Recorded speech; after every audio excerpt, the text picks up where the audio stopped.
જૈન મિત્રો, railway government દ્વારા વેકેન્સીની જાહેરાત કરવામાં આવી છે. આ ગ્રેજ્યુએશન બેઝ પર છે.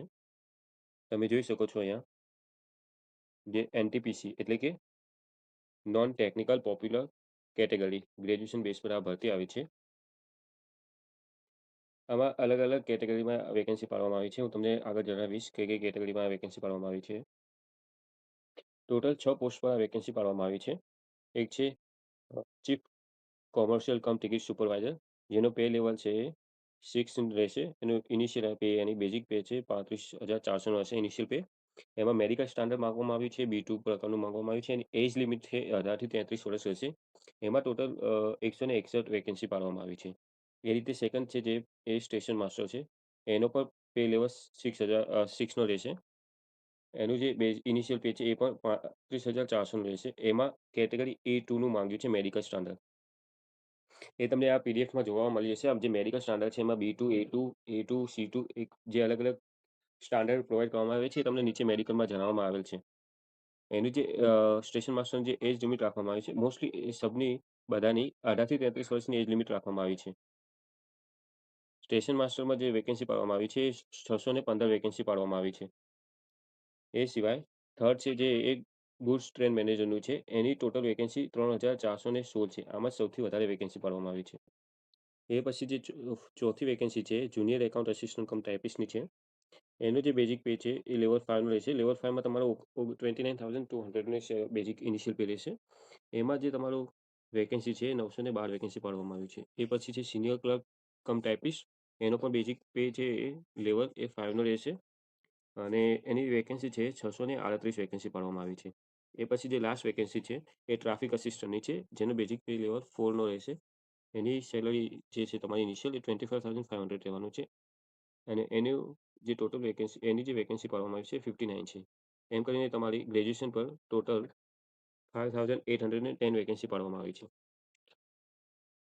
આની જે ઇમ્પોર્ટન્ટ ડેટ્સ છે તમારે ધ્યાન રાખવાની છે એ છે આનું જે ફોર્મ ફિલિંગ સ્ટાર્ટ છે 21 ઓક્ટોબરથી સ્ટાર્ટ થઈ ગયેલ છે અને એનું જે ક્લોઝિંગ ડેટ છે એ 20 નવેમ્બર છે. 20 નવેમ્બર એની લાસ્ટ ડેટ રહેવાની છે. એની જે ફી ભરવાની લાસ્ટ ડેટ છે એ 22 નવેમ્બર રાખવામાં આવી છે.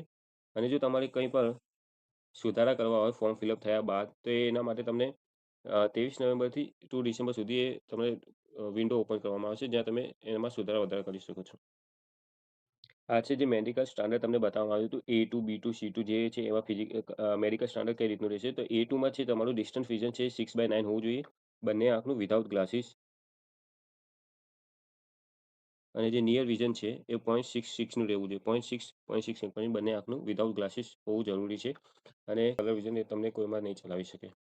B2માં છે એમાં તમારું 6/9 and 6/12 with or without glasses ચાલી જશે. એ રીતે C2માં છે એમાં ડિસ્ટન્સ વિઝન છે 6/12 ચાલી જશે, ગ્લાસ અથવા વિધાઉટ ગ્લાસ બંનેમાં ચાલી જશે. તો આ મેડિકલ સ્ટાન્ડર્ડ હતા A2, B2 અને C2 જે તમને આગળ અલગ અલગ કેટેગરી વાઇઝ જે વેકેન્સી પાડવામાં આવી હતી એમાં જણાવવામાં આવેલ હતા. એ રીતે એજ લિમિટ જે તમારે રાખવામાં આવી છે 18 થી 33 વર્ષ છે. એમાં જોઈ શકો SC/ST કેન્ડિડેટને 5 યરનું રિલેક્સેશન મળે છે. ઓબીસીને નોન ક્રિમિનલ ધરાવતા હોય તો 3 યરનું રિલેક્સેશન મળે છે. એક્સ સર્વિસમેન 3 યર, દરેક જનરલના માટે 3 યર, ઓબીસી હશે એમને 6 યર, SC/STને એક્સ સર્વિસમેન તો 8 યરનું મળે છે અને ડિફરન્ટ રિલેક્સેશન આમાં તમને પીડીએફમાં જણાવવામાં આવેલ છે. આની જે એક્ઝામિનેશન ફી છે એ દરેક કેન્ડિડેટ માટે 500 રૂપિયા રાખવામાં આવી છે જનરલ કેટેગરી માટે, અને SC/ST અને એક્સ સર્વિસમેન પીડબ્લ્યુની જે અધર રિલેક્સેશન મેળવતા એ લોકો માટે 250 રૂપિયા ફી રાખવામાં આવી છે. અને આ જે તમારી ફી છે સીબીટીમાં તમે CBT1 એક્ઝામમાં તમે ટિયર 1 વખતે પ્રેઝન્ટ રહેશો એટલે તમને રિફંડેબલ છે, રિફંડ મળી જશે. આ તમારી જે ગ્રેજ્યુએશનની છે એક્ઝામ એ CBT1 અને CBT2 બે સ્ટેજમાં લેવાની છે અને એ સિવાય એક સ્કિલ ટેસ્ટ આવશે જેમાં રિક્વાયર હશે એમ ટોટલ 3 એક્ઝામ રહેશે તમારી. એમાં CBT1નું જે છે એનું તમારી પેટર્ન રહેશે. એમાં તમારે CBT1માં એક્ઝામનો ટાઈમ તમને 90 મિનિટનો આપવામાં આવશે.